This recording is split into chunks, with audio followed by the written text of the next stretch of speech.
yeah. Hey,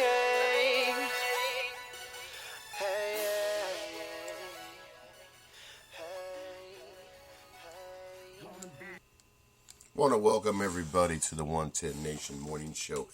I am your host, Mr. CJ Sports. You can follow me at CJ Sports 1. You can follow the 110 Nation at 110 Nation. Check us out on Facebook, my personal fan page, Mr. CJ Sports, 110 Nation fan page, 110 Nation Sports. Check our blog site out, www.the110nationsports.com. Also check out our company site, www.the110nation.com, for all the latest going on here at the 110 Nation. Beautiful Thursday morning, Thick Thursday, Towel Thursday, whatever you want to call this Thursday. I just call it the day before I have a day off. Good to be here. Glad to be here. Bright and early. Had a few technical difficulties. That's why we're running a few minutes behind. But glad to finally got all those things worked out so I could do this morning. Looking forward to jumping into all the interesting topics, NBA trade rumors going around. I tell you what, there's not been any moves yet. That see, I'm the type here that there's three teams out there that need to be that your team needs to outperform. If you're in the Western Conference, you have San Antonio, and you have Golden State. Those two teams, that's what you need your team to surpass. So if you're out there worried about trading players, draft picks, anything that you're worried about, you need to do it into a way that can directly involve you beating San Antonio or Golden State. If you're not doing it, then it really, honestly, it's a waste of your time. Just like here in the Eastern Conference, if you're not building your team to be better than the Cleveland Cavaliers, you're doing nothing, no justice to your team.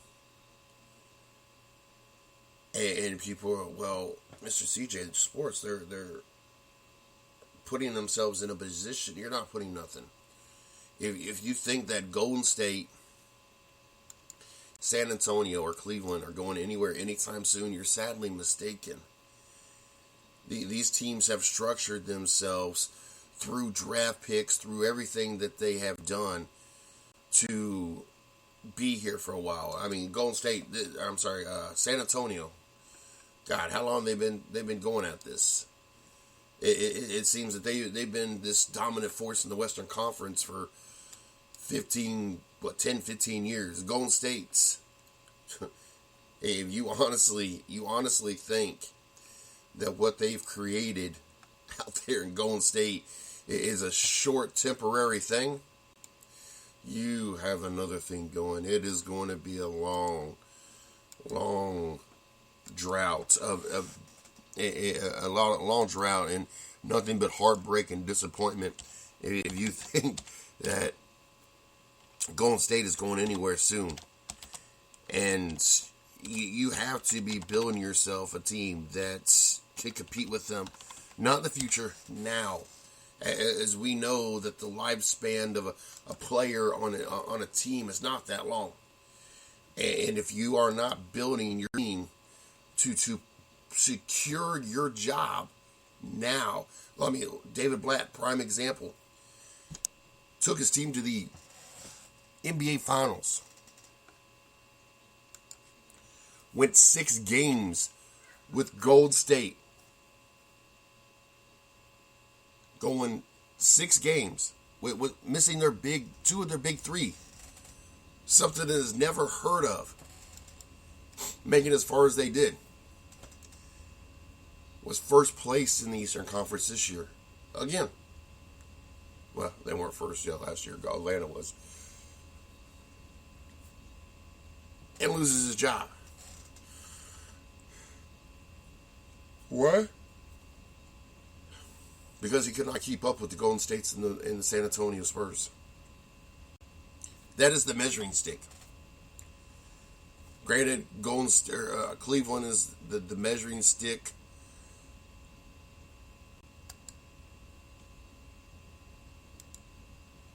Of the Eastern Conference. But Golden State and San Antonio are the measuring stick to what every team needs to make their team be. And you got to find a way through trade.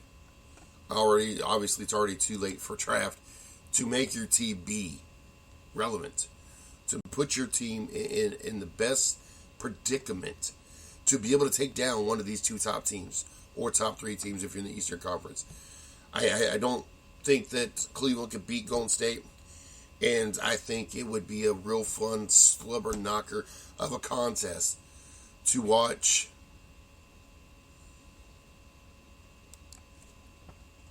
Cleveland and San Antonio. I think it could go either way. But if you're in the Eastern Conference, the only way you're getting to the finals is through Cleveland. And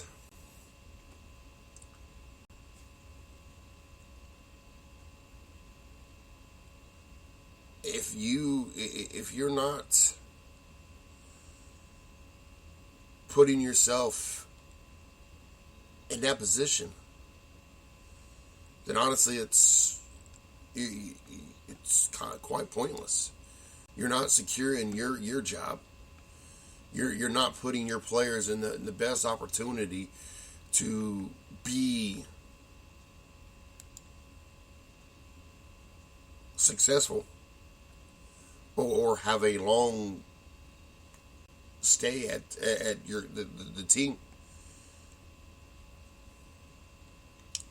I've been constantly scanning and watching these NBA trades, waiting for something. Waiting to see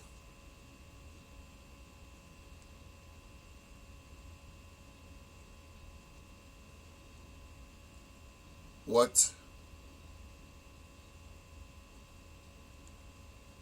these teams are going to do to put themselves in a position to really contend with the top three. And I mean, it just blows my mind because I know it takes more than one person, more than one team, and it's easier said than done to make some of these deals.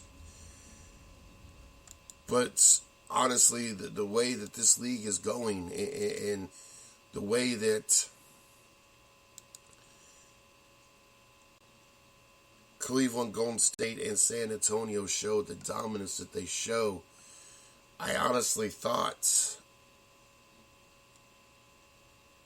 that we would see more trades, more attempts by teams to put themselves in a position to knock off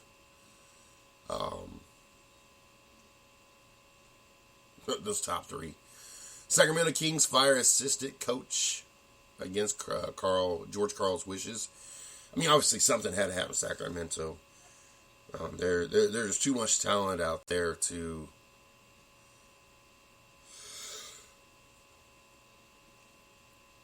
for Sacramento to be where they're at and not even be really an afterthought. A lot of upsets last night in college basketball. Duke beats number 20. Duke beats number 5 UNC. I guess it's not really radio. I guess it was really not surprising. I never understood why UNC got the number 1 rank to start off the season. That was kind of a joke and really a slap in the face to the other teams, as UNC, since they had the number 1 spot, have really just been all over the map and unable to, show any kind of reason why they was ever deserving of the number 1 ranking, and it kind of still baffles my mind. Texas Tech upsets number 2 unranked Texas Tech, right? Upsets number 2 Oklahoma. I tell you what, between them and Kansas, it's been interesting. Not only watching the matchups between those two teams, but watch the never-ending carousel of them bouncing back and forth 1-2. Definitely, definitely been fun watching everything out there in the Big 12 and just watching these two very talented teams and seeing who's going to end up taking. I mean, when it all said and done, I see either Oklahoma or Kansas being your teams to beat. One of those two are going to are going to win the tournament, and it would really be really cool if we get an opportunity to have a finals game that consists of those two teams. As classic as the first two have been, and the overtimes and everything else, can you imagine them being on the biggest stage of them all going at it? Oh my God. Unranked Penn State stuns number 4 Iowa. I'll tell you what, last night was not the night to be a top ranked team as 2, 4, and 5 go down.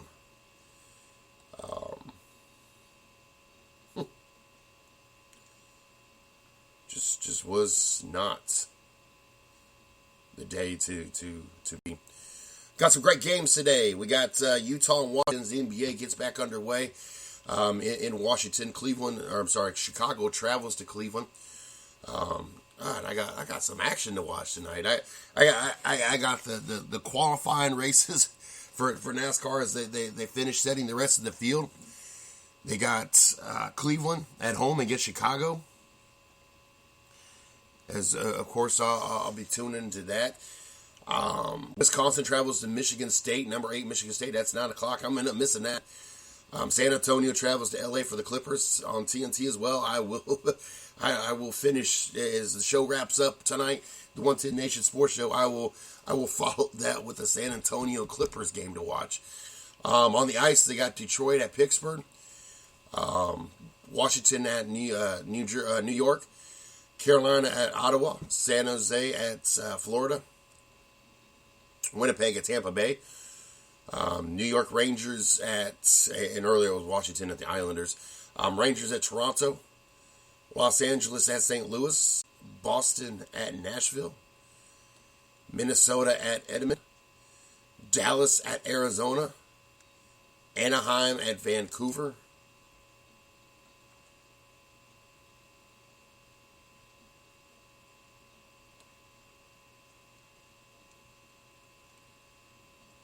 I think we got all the. Trying to see if we missed any.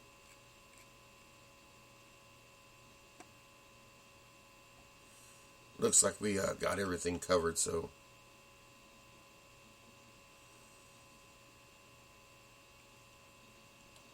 Should make for a fun Thursday when it comes to watching sports. Because between the NBA and the NHL, we seem to have just about everything covered today, and definitely looking forward to having the opportunity to get the rest of this field set in what has been a controversial front row for NASCAR, with watching the 78 team have its time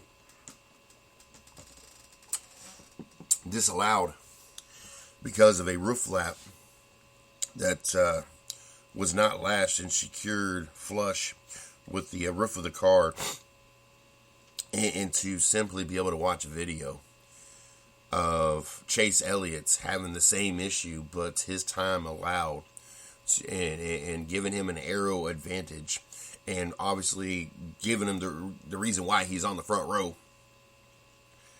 His obviously sparked controversy of the Daytona 500, the front pole, or the front row, the pole more specifically, and the inconsistency of NASCAR.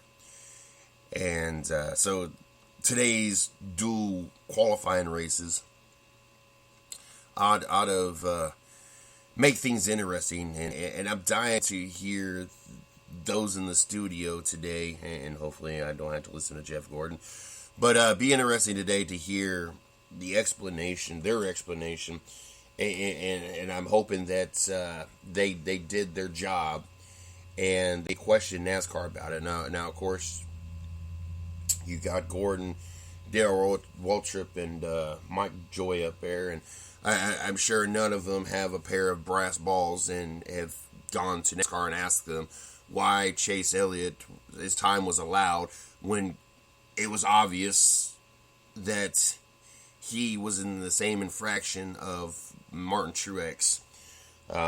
It's they, NASCAR commentators are a little bit different to me than when you come to other sports. We can watch football and we can hear them verbally abuse the NFL, the rules, Roger Goodell, and it's great being a fan and listening to those that are experts of the sport, that call the sport, question the rules, question the calls, don't agree with things, and be vocal about it and be honest about it. And it makes it easier for us to be able to relate to the Chris Collinsworths. And I would say John Groom, but John Groom be all over the place sometimes. Sometimes I don't get him.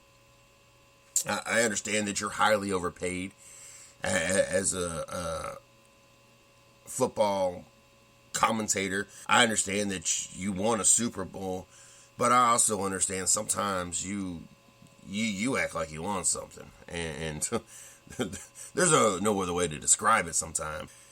But at least we get some honesty out of there in some kind of sense out of him, and we could go down the line of Howie Long being another one. Phil Simms being another one, and Boomer Esiason being another one. And it's great. NASCAR, unfortunately, we don't get the same way. It's like DW and them up in the studio. They're afraid to step on toes, regardless how wrong it is. They will side with NASCAR and just kind of, okay, well, that's why. No, don't. Stand by your beliefs. And so, as much as I am hoping that during today's coverage we get some kind of explanation to why Chase Elliott's time was allowed versus Martin Truex's time not being allowed. While I'm watching, I'm expecting to hear the studio talk about how wrong NASCAR was and the inconsistency. And I would love to hear them question Mike Helton and the officiating staff at NASCAR. We already know that, unfortunately, 99.9 times out of 10, we're not going to get that. We're not going to get any questioning why this happened. We're not getting any explanation from NASCAR why an obvious blatant infraction that was already caught for another team is allowed by what has been labeled as what NASCAR needs, Chase Elliott. I'm sorry, but NASCAR, and don't get me wrong, I'm a Chase Elliott fan. Like, I'm not a hardcore fan. I like Chase Elliott. Let's go with that. Growing up, I was a Bill Elliott fan. I have no problems with Chase Elliott. I would like to see Chase Elliott win a race. And so I don't want people to think, oh, you're just saying that because you're anti Chase Elliott. No, it's got to do with that. I get an opportunity to sit here in front of you guys and get the privilege and get the honor. And, there was a lot of things we talked about last night on the 110 Nation Sports Show. But I didn't go into this in detail. It's an honor and a privilege to be able to do this. To be able to sit here and hear to know my thoughts and my voice is heard. Every day that I go through life, I'm a constantly ignored. It's a never-ending battle. The things that I believe, the things that I feel that should be done, to include how a household is run. It's all ignored. I get an opportunity 2 hours every night, an opportunity hour in the morning.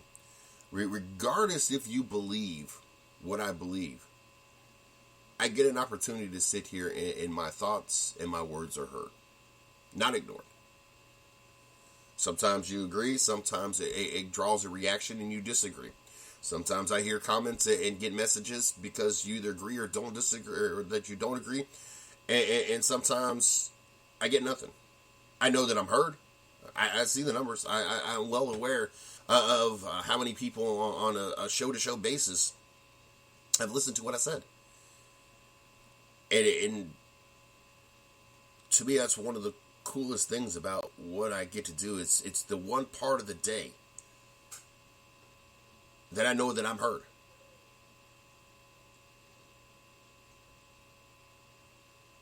I not. When I do this, I get an opportunity to not only be a fan of the sport. I get to take my who I'm a fan of. In NASCAR, Danica Patrick and Kyle Busch.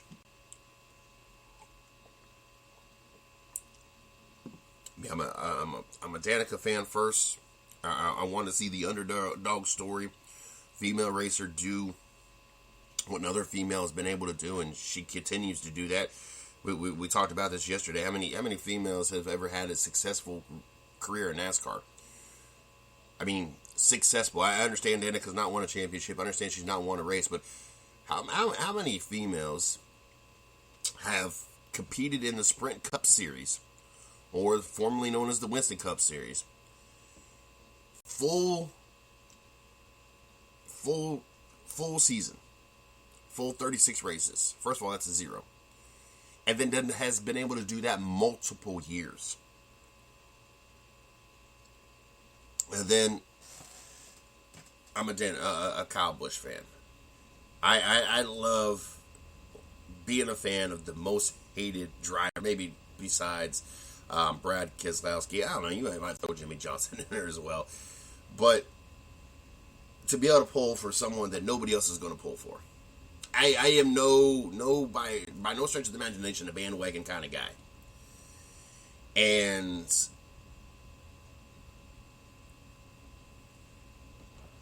I know how to be realistic about when it comes to my teams, my drivers. And that's what makes me doing what I do such a great thing, because you get a lot of fans out there, or a lot of shows, or a lot of journalists out there that they can't put the biased thought process out of their mind. They have to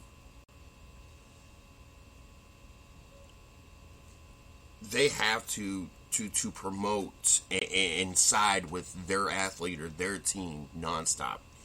I'm able to take myself out of the fan role, and I'm able to dissect a story or dissect a headline and be down the middle with it.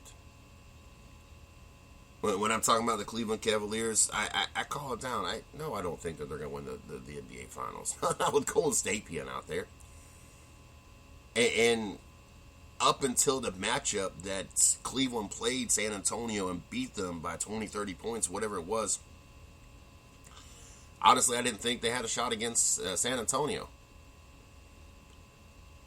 But after watching the performance they put on and knowing that they can at least go toe-to-toe for one game, I think that out of 7 games, they could possibly win 3 or 4. And so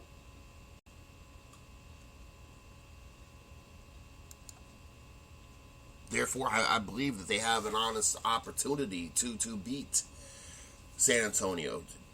Best team in the East? There's not a single person out there that don't think that they're the best team in the East. It's not me being biased about it. It's that's what's great about this. And so, of course, as we're watching coverage today, obviously some of it's going to have to do with the fact that Jeff Gordon formerly drove the number 24 car and is a Hendrick Motorsports alumni. So for him to question it or for him to bring up anything, I would be, first of all, shocked. Well, how are you going to put out the man that had you in his car for, 19 years or 20 years, whatever it was, 21 years, however many years it's been, 22, God, who knows how many now at this point. But like I said, those guys up here in the studio when it comes to NASCAR, they don't have brass balls. They shrivel up a lot when it comes to controversy, when it comes to NASCAR.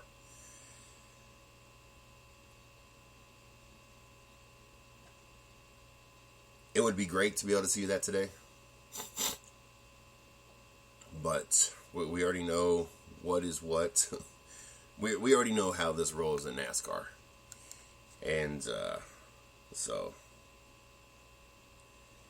we will just enjoy the opportunity to sit back today and watch the rest of the field get set.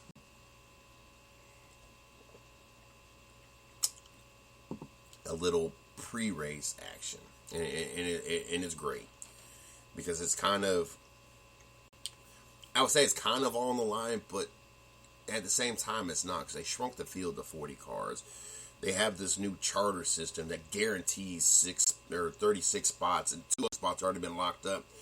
So really, you got 2 races to solidify 2 spots, and that's really it. Qualifying, yes, you want to be towards the front, but this is Daytona. It's not that extent. It's not that intense. And so with the new charter system and the shrinkage of the field, honestly, it makes these dual races a little less important because there's only 2 spots that are still open, and then setting the field. But like I said, with the draft and the pack and everything else, honestly, it's not that big of a deal. You're going to have drivers try to move the front, drivers slide to the back as it is, and try to figure out which line. They're going to be moving around anyway. You're going to see drivers all over the place. You're going to see the leader go to the back, the guy in the back go to the front. We're going to see a lot of different things. So it's, I don't know. Now NASCAR's kind of made this 120, I keep saying 125. It used to be 125 and 150. They keep changing it. But it's kind of made today even pointless, and kind of just need to eliminate this race with all the rule changes they've made and how now teams are locked in. I'm just not a big fan of that. I understand that.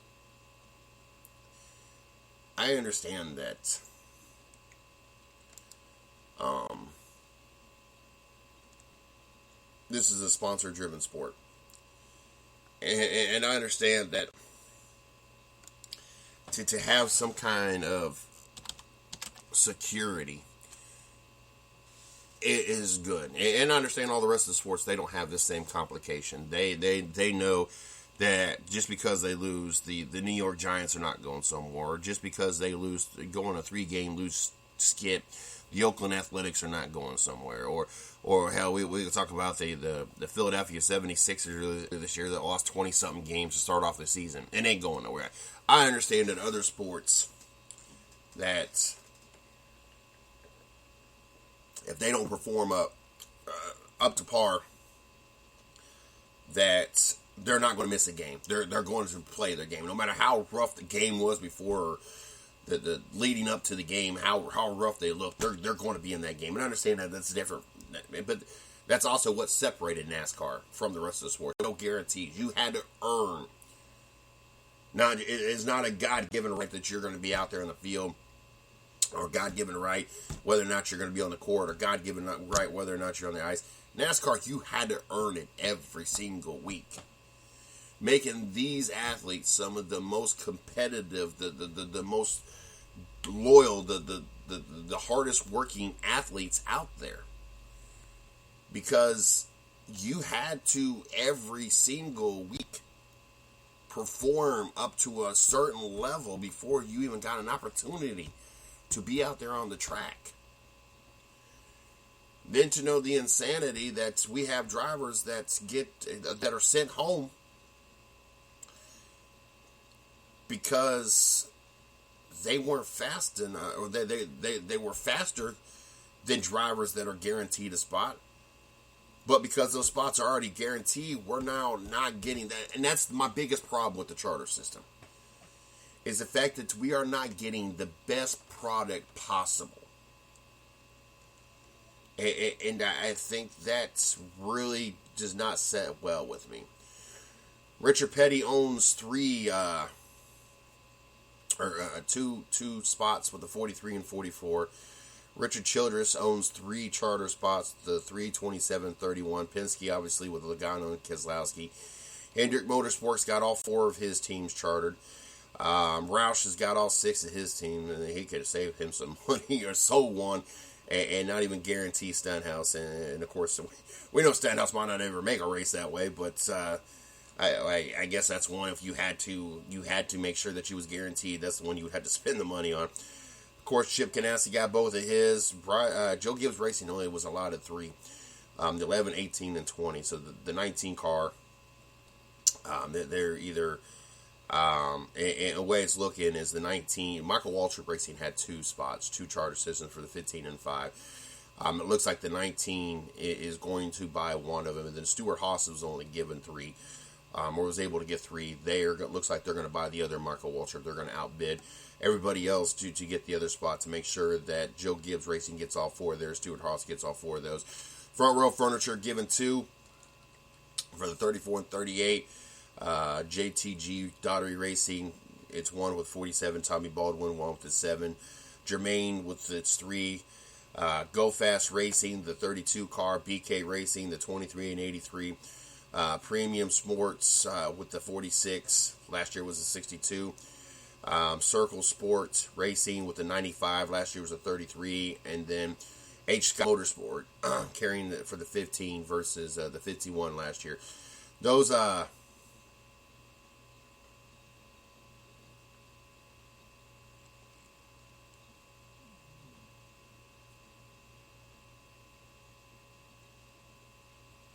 Star Premium Sports. H. Scott Motorsport reached agreement with Premium Sports for use of his charter.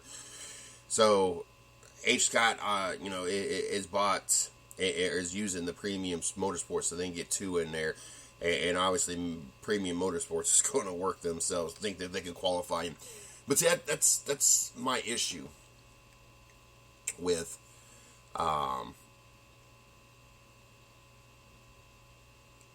that's my issue with the whole charter system. It is the fact that we no longer get the opportunity to have the best drivers out there. Now we are guaranteed to have 36 drivers, no matter how horrible they are. Because they had the money, because their owner had the money to buy that spot, the only thing we're guaranteed is to have 36 drivers that their owners went ahead and basically spoke up for them.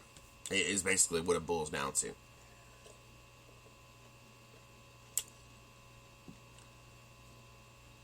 To me, that's like going into the playoffs.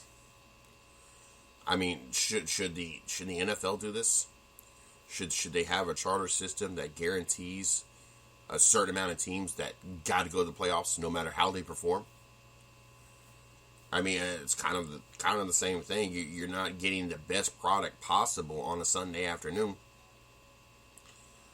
Should the NFL go to that kind of concept? Well, we got four divisions and 2 playoffs, so there's 6 on each side. So we're going to go ahead and guarantee 4 positions to those that want to buy a spot. So it don't matter how they perform all season long. Hell, they can rest their players all the way until the end of the season, or have them come in towards the end of the game when they're blowout games, and just to get some practice against a team or something. I'm not big on that. When I sit down Sunday and I dedicate my afternoon to watching NASCAR, especially more this year than any year. When I know that when I sit down for 3 to 4 hours and I'm going to have to put myself through not only listening to DW, but now I have to listen to Jeff Gordon. I don't know if y'all have tuned in and listened to Jeff Gordon yet in the first one or two broadcasts that he's done. It's tough to put yourself through it. I don't think Fox Sports really thought this whole process through. Having someone like Clint Boyer up in the studio, yeah, Clint Boyer likes to talk. Clint Boyer is entertaining to listen to. Someone like Jeff Gordon, not so much. It's really more awkward, and you really feel more sympathetic for Jeff Gordon because it's such a unnatural, awkward situation, I guess. Best way to put it. So if I gotta put myself listening to, and see, even Mikey, I know a lot of people don't like that. I can deal with Mikey. Mikey to me is entertaining. Kind of lame at times, but entertaining. I like Mikey. I could see the All-Star studio up there, Mikey, Clint Boyer, and Martin Truex. I love that combination over NWR. But listen to those guys. Those guys are fun to listen to. Now, granted, I know Clint Boyer and Martin Truex ain't ready to retire anytime soon, but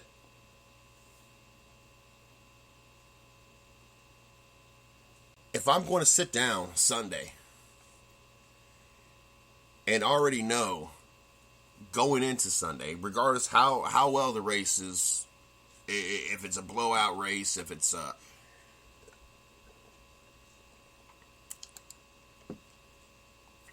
wreck fest, whatever the case may be, it don't really matter. If I know when I go to sit down, I'm already going to have to suffer through listening to probably the two lamest commentators in NASCAR history, I want to have the best of the best out there on the track. And the charter system doesn't allow that. The charter system already guarantees me that I am not going to necessarily get. Now, some weeks, yes, they might have been the best of the best. It would work out. And I guarantee you, at least 75%, if not more, of the time, yes, we're getting the best of the best. And I'm fine with that. But that other 20-25% or so, that one of the best drivers leading up to the race is not getting the opportunity to be at the track because they were not given the opportunity to be able to get one of the charter spots, and we have to have 36 cars already guaranteed to be in the race. It does not sit well with me still, and it never will. I was never a fan of the top 35 in points being, and that still, and then I didn't like the fact that they reworded, and we're going to, and it was the closest thing to being legit. We're going to take the qualifying and the fastest 35.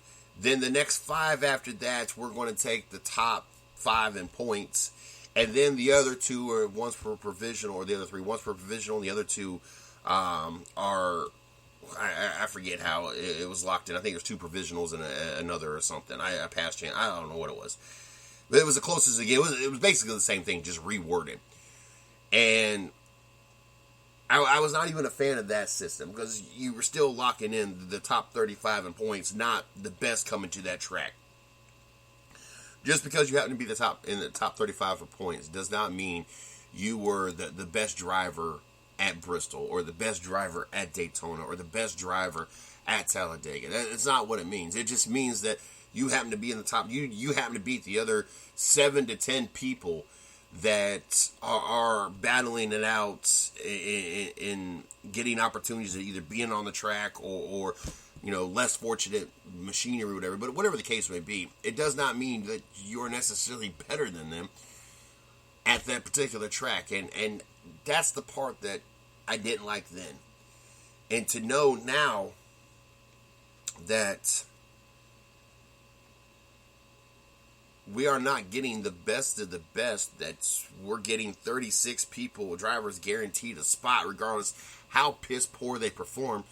Their owner put up the money to have those spots. They're going to be out there.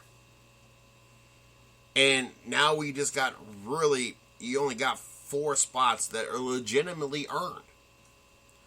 That's it. And then to know today's qualifying races that 2 of those have already been locked up.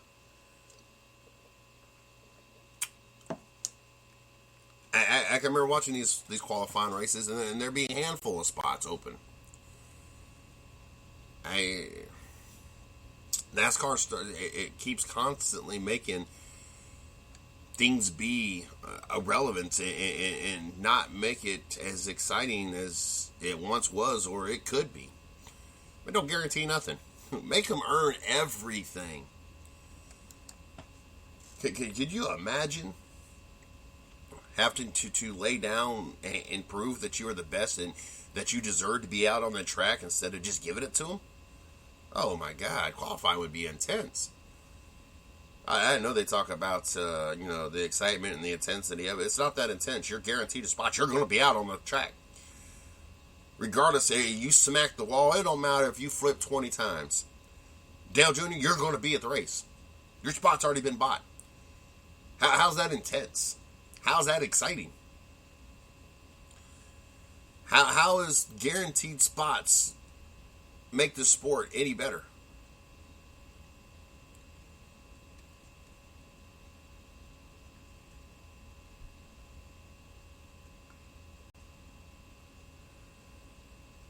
Just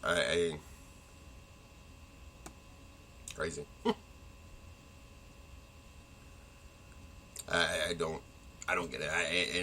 I'm gonna sit here and watch as soon as I get off this air here in about 5 minutes, I'm going to sit down and set the DVR to record the action today. Don't get me wrong. I'm going to watch. But at the same time, I know that we're not seeing the best product that could be possibly put on TV for us. And there's a lot of things about NASCAR that people could talk about that, it is hurting the sport. And qualifying, to me, is one of the prime examples, and one of the biggest things is the lack of the intensity, the lack of having to earn your way into a race. The fact that NASCAR just gives spots away. We don't give spots to the NBA to get in the playoffs. We don't give spots to any other sports. You earn it all the way through. From preseason, there's no guaranteed. Well, Drew Brees is a household name, and I guess is a better example. Drew Brees is a household name, so he should be given an automatic spot on the New Orleans Saints. Now, I have to earn it in preseason and training camp, but be able to do what he wants, put on the worst performance, and no matter how much the next guy behind him is better, he should have the opportunity to have that spot guaranteed to him going into the season. To me, that's kind of the same scenario. And every week, we hear about quarterback battles or this, that, and the other. Could you imagine last year, Josh McCown, Johnny Manziel, in their quarterback controversy in Cleveland, but Johnny Manziel be guaranteed to start no matter how much he screwed up or how much he was not the best quarterback because of a charter system, and that guaranteed him to have an opportunity to start as the quarterback and play the quarterback because he's got endorsement deals. He's got things he's got to take care of. He's got a contract. I mean, that's simple. That's the simplest way to put it for you.